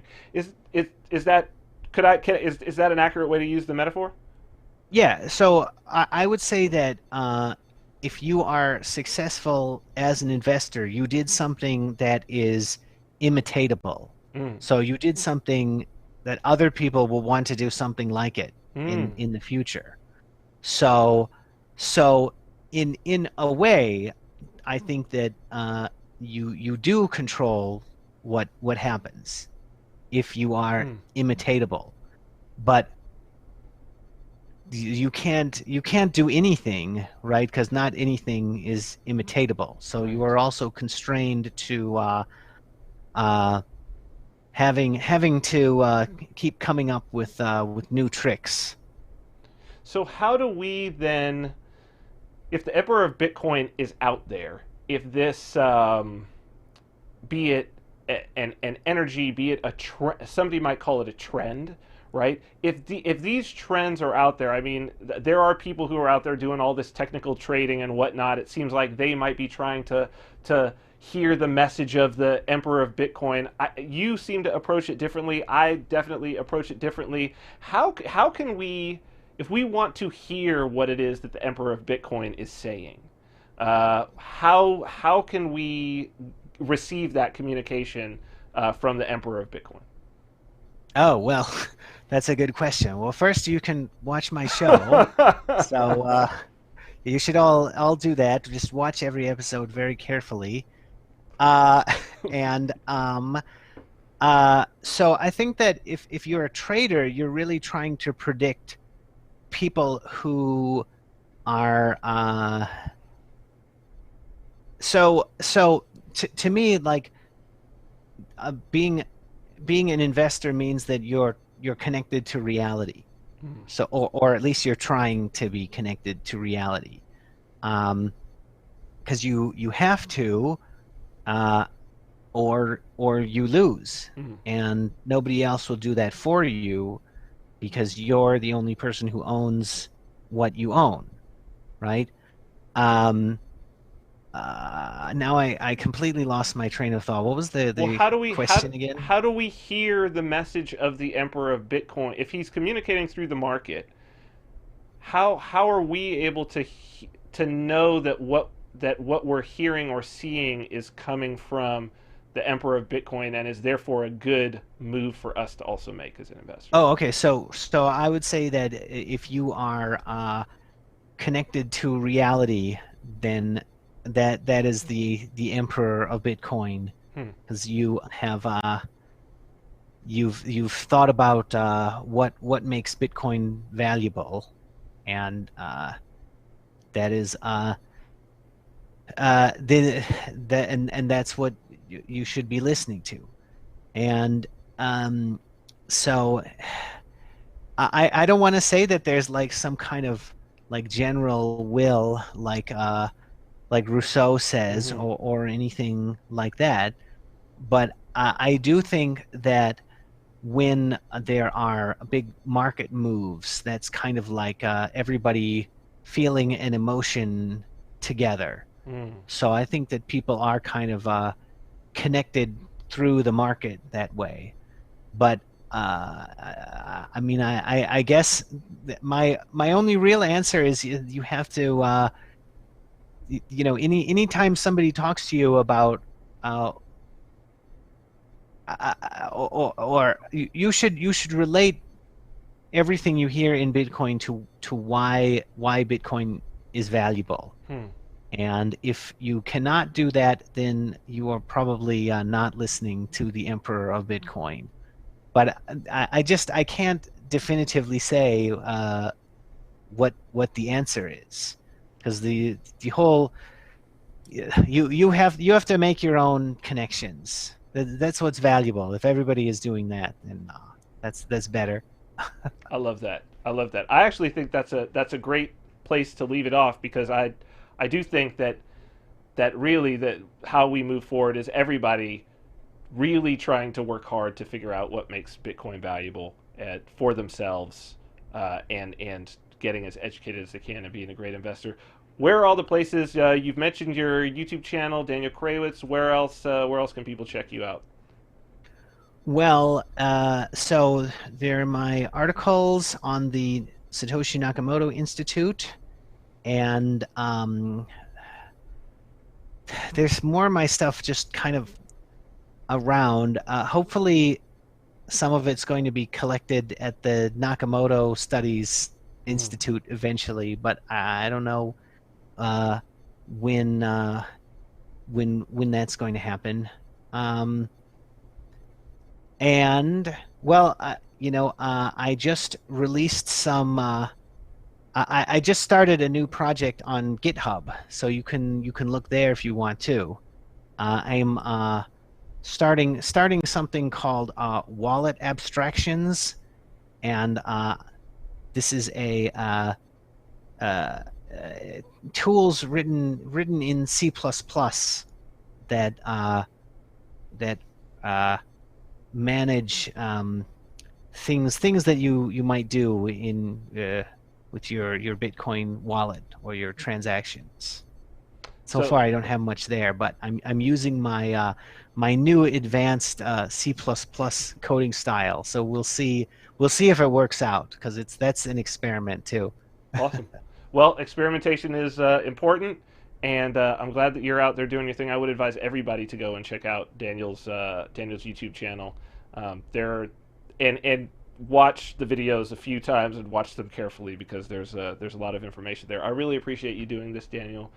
Thank you. Okay, well, thank you, and thanks for being so encouraging. I've really enjoyed your reactions to my show over time. Well, good. I'm just trying to signal you to do more, because it's completely selfish. Believe me, it's completely selfish. Oh, okay. Well, I have a lot of things going on. All right. Anytime that you're putting something out, I'm happy to share it. I really appreciate what you're doing. Thank you for coming on the show. We'll have to have you back on, and hopefully, and it looks like we may see you out here in New Hampshire in October for something special. So I won't tell everybody about that yet. We'll keep them in suspense. I am planning on being there. Okay, great. Excellent. I can't wait. We'll let everybody know soon when we've got everything locked in. But Daniel Krawisz, thank you so much for being on the show, and we will see you again soon. Thank you. All right, thank you. Christian. Oh, lost you. Boom. Now you've got audio. Okay, cool. Checking mine too. Yeah, he was awesome. Yeah, super deep thinker. It's worth going and checking out. If you start with one video, I would say check out his video where he does a breakdown of the Marx Brothers, this movie Animal Crackers, and he's talking about cult leaders, and it is fantastic. Like that was like, I had read some of his articles from back in the day, but like seeing that and seeing the way that he thought, and it's he's got a very like artistic mindset. It's very kind of psychedelic. It's coming down from out of places, and no, it's great. There's a lot there. So no, it's definitely. I would suggest everybody going and checking that out. Christian, do you have a Bitcoin Cash meetup coming? Thursday, but I might have to. I'm still up in the air with it right now. Okay. I might have to postpone that. Okay. Well, if you end up doing it or whenever it is, shoot that over. I know that there were some people asking me about Vegas meetups, and then I've been getting some emails from people on the Bitcoin Cash side, more than one. Looks like people are going to start doing some conferences in Vegas, so I'll be reaching out to you about that. I would advise everybody, if they get a chance to go to a conference, especially if it's being put on a kind of a larger scale, and it's Bitcoin Cash, I would definitely suggest going. It's worth as Daniel was saying, like the people that are in this particular space right now are some very inventive and creative individuals. That's why I'm attracted to it. Is, it's the people. At the end of the day, it's the people that makes this whole thing valuable. And we're at the beginning, man. Absolutely. We're at the beginning. Anybody who thinks that they know, and anybody who's only pursuing one path at this stage is really, the sad part about it is they're really doing themselves a disservice, because the most exciting part is like taking in the ideas of other people and listening to them. Even if you disagree with them, it's like, take them in. I mean, it's like, I went and even though people in BCH were talking crap on Lightning and all of this, and even though the trolls were all about Lightning, and it's kind of a joke of like, wait for Lightning, I still went and I wanted to understand it. You know what I mean? I still go and I build transactions and throw them up on other blockchains, and experiment around and see what it looks like on the ground with them. Because I mean, we're in such a wonderful time. It may end up being one currency at some point. People will look back on this like the Wild West. And it's like, you look back and it's like, wow, yeah, there were some people in the Wild West who were like, yeah, I'm just going to stay in this town and like my little farm here. I'm not going to go out on the open range and go see anything. And it's like, because it's dangerous out there. There's Indians and bandits and shit. And it's like, wow, you kind of blew it. You kind of blew it, because now that ain't nothing but suburbs. There's nothing interesting about it now, but it was the open range then, and you didn't even go out there. You didn't even go out to try to like find your fortune or anything. You just stuck around, Yeah. So I think, now's the opportunity for people. Oh, and speaking of going out and finding your fortune, there's not that much time left, because registration closes on the 10th for my coding classes. Codefromgo.com. This is it's filling up. It's filling up, but there still is some time. I know it's coming close to the first of the month, so that's good. For this product, I do take PayPal and credit cards, and as well as cryptocurrency. Code from Go is a coding course that I designed for people who have absolutely no coding background. Actually, the hardest part of learning to write code, learning to program software, is just what I call bootstrapping yourself. It's actually getting enough knowledge to be able to go out and get more knowledge. There's always this level of bootstrapping. And so those are things like just the basic jargon, how the procedural programming works, a little bit about objects and how that works. Getting in, by the end of this, you'll be calling out, using your software, your program that you've created, to call out using an API to get prices of cryptocurrency, the same sort of technology that you can use to actually interact with the blockchain, especially as some new tools are coming up, like the developer resources that are being made for Bitcoin Cash by Bitcoin.com, which should be really cool. You'll be able to take advantage of all of those, and you'll be able to be one of the people who's experimenting on these blockchains out here. It's wide open. It's the Wild West. You can go ahead and ride the open range. So it's 3 weeks. It's 6 90-minute courses that you can take either live, or you can watch them on demand as many times as you want. Very efficient in terms of what you're taught. And we've done this class several times now, and what's really surprised me and I think amazed everyone involved is literally going from knowing nothing to just a couple weeks later, they're looking and they're like, wow, I can't believe I wrote that. Like, that's actual code. Like, I'm an actual programmer. And so it is very cool. It's very exciting. It's very much a labor of love for me. So I would love to have you on. It starts August 15th and registration ends on August 10th. And you can go and sign up at codefromgo.com. All right. Well, Christian, I think we've come to the end of our show for today. Thanks so much for today, dude. Thank you. Great show. Yeah, interesting conversations. I hope that it's got some people's noggins jogging, as they say. I hope some people got some things to think about, and can maybe even walk those people who are in this world of Bitcoin can maybe stumble back into it today and sort of see things in a new light. I hope so. Let me say goodbye to the people here. Thank you, Christian. So thank you for tuning in today, and as always, thank you to everybody who participated in the chat. I want to send a special shout out to Tao Jones, who's been sending over super chats in the YouTube. I've acknowledged him on Twitter, but I just want to do it on the show as well. Tao, thank you so much for your support. Thank everybody for your support. I know some of you have been checking out the show for, almost 2 years. I think we're getting very close to our 100th episode, and I don't know what we're going to do at that point. It's changed a lot. I've changed a lot. The world has changed a lot in that time, and I thank you guys for coming in and checking us out every week. We love it, and we'd love to hear from you. Any suggestions that you have, any comments that you have.